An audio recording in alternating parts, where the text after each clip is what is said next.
وزي ما كازيوم بينزل عروض اسبوعية، كمان بيم بينزل عروض اسبوعية وعروض يومية. يلا بينا نشوف بيم النهاردة يا جماعة منزل عروض عاملة ازاي، وهل فيها فعلا انخفاضات ولا لا، وهل عروض بيم احسن ولا عروض كازيون. وكمان هحط لكم عروض بيم في اخر الفيديو بتاعت يوم الاربع، وعروض كازيون يوم الاربع. كازيون منزل عرض حلو جدا على بعض في سلع من حبايبي اللي دايما بيسألوني عنها، فهحطها لكم في اخر الفيديو. وبيم كمان افتتح فرع جديد. يلا بينا هنشوف كل ده. ما تروحيش في اي حتة وما تسيبيش الفيديو، لان الفيديوهات بتبقى مهمة جدا لما بتسيبيها. يلا اللايك والشير والسبسكرايب وندخل على الفيديو بسرعة.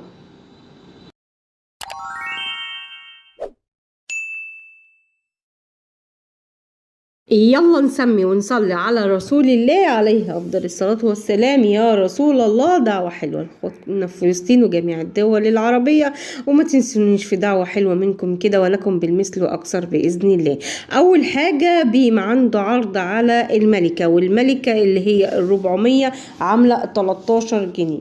وكمان هيكون معانا عرض ايه تاني؟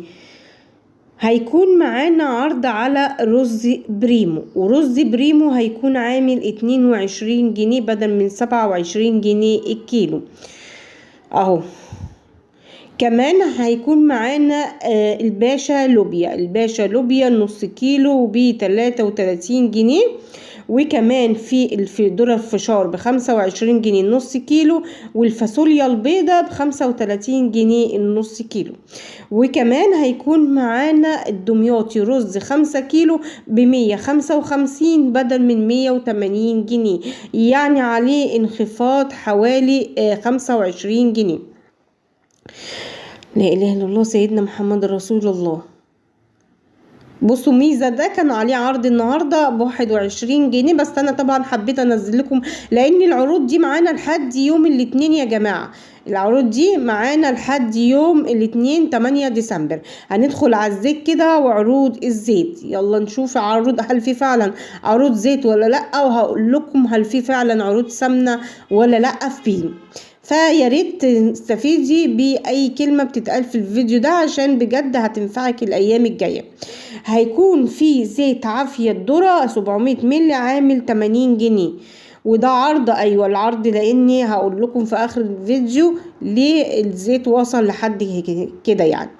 كمان هيكون معانا ايه تاني اهو. طب هو اصله سعره كام؟ كمان سلايت اللي هو اللتر ونص عامل